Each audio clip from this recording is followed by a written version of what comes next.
Kong, halika Kong. Ito si Kong. Kung gaano na ba karaming pera mo? Ano? 2 dangkal pa lang. 2 dangkal. Oh no!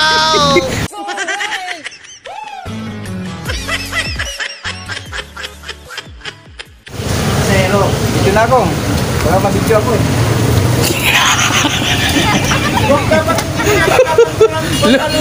Tumunog na ang tuhod.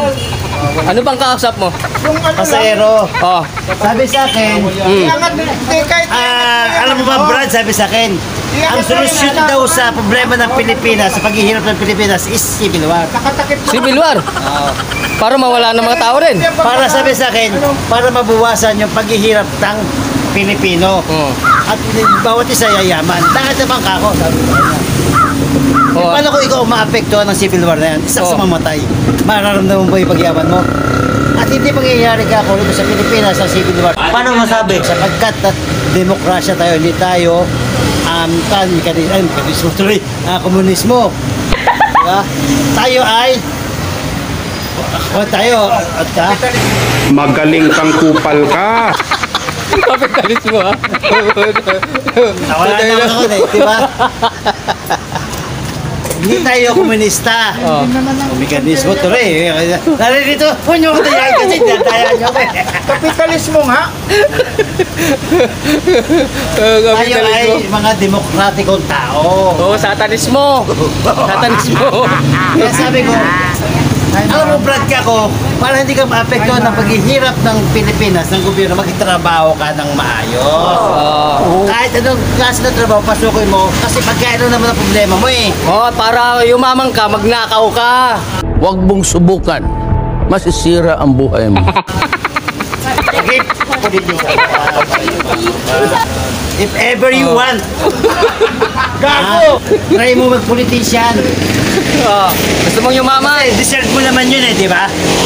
Better ka maging mayor. Better ka maging congressman. Kasi itsura mo pa lang, yayamanin.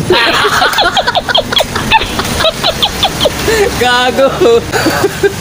Kong, halika Kong. Ito si Kong. Kung gaano na ba karaming pera mo? Ano? 2 dangkal pa lang. 2 dangkal. Oh no! Mahirap ang biyahe, mahirap ang biyahe. 2 dangkal pa lang. Diba? Pero kung gusto mo talagang maging mayaman, huwag ka magbayad ng taxi. Magkomunista ka na lang. Kapitalismo nga. Sabi nga nila, kailangan civil war. Hindi, pag komunista pa rin, pantay-pantay yun eh. Pantay-pantay, hindi mo pwedeng Pag komunista kasi, pera mo. pantay-pantay yan. Pamigay mo yan pag komunista. Pantay-pantay talaga yan. Lahat ng mga nasasakupan ng komunista, pantay-pantayan lahat. Pwede Lahat may hirap. Ang mayayaman lang dyan yung mga pinuno.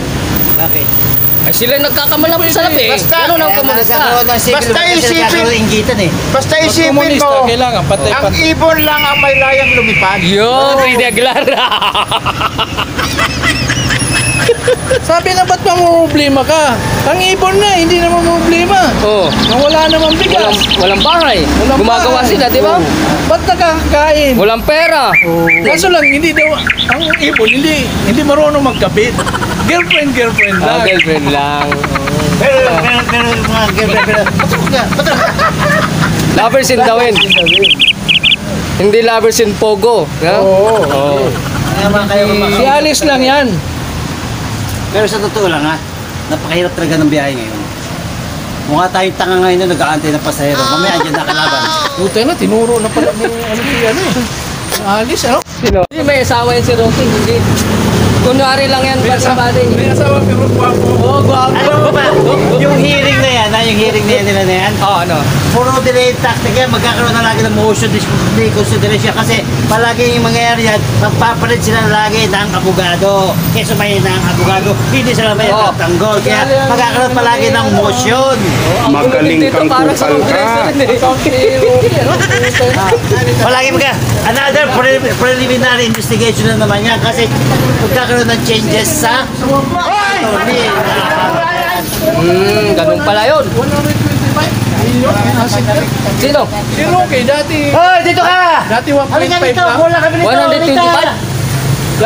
Dati 1.5 lang. 1.5 million. Ngayon naging Oo, Ito na. hindi 100. Ito po ang mga taxi driver na makukulit. Grabe. Oo. Ting! Halika, Ting! Interview mo si Ting. Ayan. Ting! Anong gamot sa trangkaso? Hindi. Dok, Ting! Opinion. Kalamansi, gin. Oo. Dami na eh. Oh. Oo, Gumaling. gumaling na. Gumaling ang ubo ko. Ang daming sakit. Oh. High blood. Ginebra San Miguel. Talo sila. Bilong. Talo Nadali sa yung- birthday ni Boy. Yung in-endorse ni Doc Willie. Nadali sa... Talo. Nadali yung birthday ni Boy. Sinabi yung ano ni Dukwili. Ayan si Doc Ting. Sabi mo, naringin ka sa advertise nila. Ako, 5 years na ako nag-inom ng gin. Yan. Dami ko sakit nun. Oh. Ngayon, Wala na. Wala na. Puro gin, kalamansi lang. Pasalamat ka sa inyo. pati aray, wala nang aray. Wala nang aray. Meron yung may tuhod. Kanino ka magpapasalamat? Kaya ni bro.